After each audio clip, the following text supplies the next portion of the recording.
La jalousie finit toujours par parler. Dans une contrée très lointaine, il y avait deux femmes qui habitaient le même quartier, et à quelques pâtés de maison, l'une de l'autre. Elles n'étaient pas amies, et pas ennemies non plus, car elles côtoyaient les mêmes milieux, les mêmes personnes. Chacun connaissait les détails de la vie de tout le monde, et s'amusait à la commenter dans les couloirs, ou le silence des cours communes. Mais cela, tout en respectant l'intimité de tout un chacun. Les deux femmes étaient en comparaison permanente, pour l'une sans que l'autre ne le sache. D'un côté, Sarah. Elle était naturelle, discrète, le genre de personne qui avance sans faire de bruit, mais qui finit toujours par arriver quelque part, très sûre d'elle, et ne prenant pas, pour argent comptant, l'avis de tous, et de n'importe qui. De l'autre, Nora toujours impeccable, toujours au courant de tout, toujours avec un sourire, qui ne montait jamais jusqu'aux yeux, toujours à trouver la petite bête sur les réalisations des autres, très envieuse, qui dans le silence de sa chambre, souhaitait prendre, voire arracher la place de l'autre. Au début, la jalousie de Nora était silencieuse, presque élégante. Elle était tellement subtile, qu'elle était imperceptible. Elle savait maquiller ses actions, qui passaient pour des actes anodins, des conseils même parfois, portés par de bonnes intentions. Parfois un compliment qui sonnait bizarre. Ses phrases fétiches étaient « Elle a de la chance, moi je préfère mériter mes choses », accompagné d'un rire trop appuyé. Ou encore « C'est mignon ce qu'elle fait, ça lui va bien ». Rien de méchant, rien d'attaquable, rien de remarquable, juste assez pour piquer. Ni vu, ni connu, pas assez de preuves pour l'accuser. Juste des piques. Sarah, par contre elle, ne voyait rien. Ou plutôt, elle voyait, mais elle choisissait de ne pas répondre. Elle préférait se mettre au-dessus de tout cela. Et ça rendait Nora folle. Parce que rien n'énerve plus une personne jalouse que quelqu'un qui ne joue pas au même jeu, qui reste insensible aux attaques, toujours droite dans ses bottes, cherchant toujours à faire l'effort d'avancer, baisser l'échine, oui mais se relever aussitôt. Alors la méchanceté est devenue plus créative. Nora corrigeait Sarah en public, toujours pour aider, toujours pour faire croire que tout paraît d'une bonne intention. Elle racontait ses échecs comme des anecdotes amusantes, et trouvait matière à réprimander ses actes, soi-disant pour qu'elle soit meilleure la prochaine fois. Elle minimisait ses réussites. Oh, elle a eu de la chance. C'était le bon moment. N'importe qui aurait pu le faire. Tu vois, si elle avait plutôt usé de ce stratagème, elle aurait mieux faire. Nora donnait l'impression de soutenir, tout en glissant le couteau doucement, avec élégance, avec méthode, avec jalousie. Et le pire, c'est que Nora ne se voyait pas réellement méchante. Dans sa tête, elle était juste lucide, juste honnête, juste différenteuse, juste bonne et véridique. Elle disait « Qui aime bien châtie bien » ou encore « Moi, je dis les choses en face ». Mais bizarrement, toujours quand Sarah n'était pas là, toujours en mauvais, toujours avec inquisition, Sarah, elle, continuait d'avancer, pas plus vite, pas plus fort, juste, droit devant.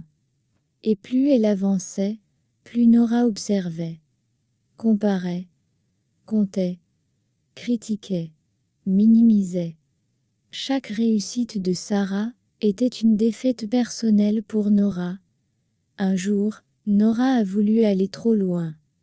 Alors que Sarah avait ouvert un petit show de vente de nourriture et avait convié tout le quartier pour son inauguration. Nora, en bonne petite mégère, inspecta tous les coins et recoins de la boutique, lança ses pics déguisés habituels, jusqu'à la remarque de trop, devant trop de monde. Avec ce ton faussement innocent, c'est étonnant qu'on lui fasse autant confiance, quand on connaît son parcours. Un silence envahit la pièce, car cette remarque était la pique de trop, tout le monde murmurait, mais personne n'avait osé le dire. Cela était d'une bassesse à nulle autre pareille. Tous savaient que, son mari l'avait quittée, l'avait abandonnée avec un enfant en bas âge, dont elle seule avait la charge. Son mari parti, n'était pas de son fait, il avait juste trouvé mieux ailleurs. Et le lui reprocher, n'était pas au goût des habitants du quartier. Le silence envahissant n'était pas un silence gêné, mais le vrai, celui qui révèle tout, que cette apparence aimable et amène n'était que pure hypocrisie, que cette bienveillance n'était que feinte.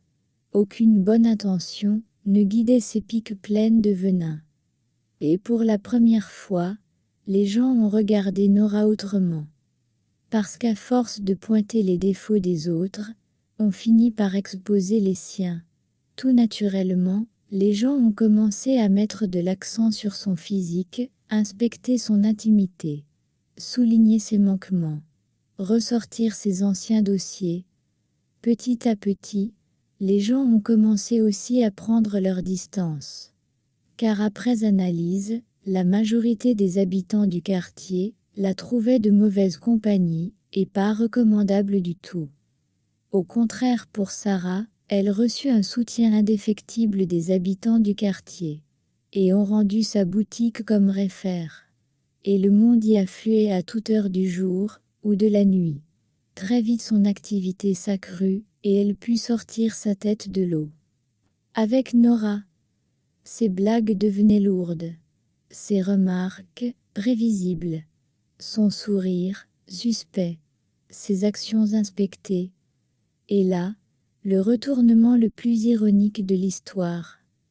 Sarah n'a jamais eu besoin de se défendre. La jalousie de Nora l'a fait toute seule. Elle s'est retrouvée, assise au banc des accusés. Elle se faisait montrer du doigt, pour une jalousie mal placée. Car au fil du conte, jamais Nora n'aurait pu remplacer Sarah. Jamais elle n'aurait été capable de faire ou d'accomplir les prouesses que Sarah faisait sans effort. Quand Sarah a finalement réussi quelque chose de grand, quelque chose de visible, quelque chose qu'on ne pouvait plus minimiser, tout le monde s'est souvenu de qui avait soutenu, et de qui avait saboté, de qui souhaitait que le projet coule, qui voulait humilier l'autre, qui cherchait à faire de l'autre la risée du secteur. Nora, elle, est restée avec ses comparaisons, ses piques, son amertume. Elle a récolté exactement ce qu'elle avait semé, de la méfiance, de la distance, et beaucoup de solitude, et Sarah a compris quelque chose d'essentiel.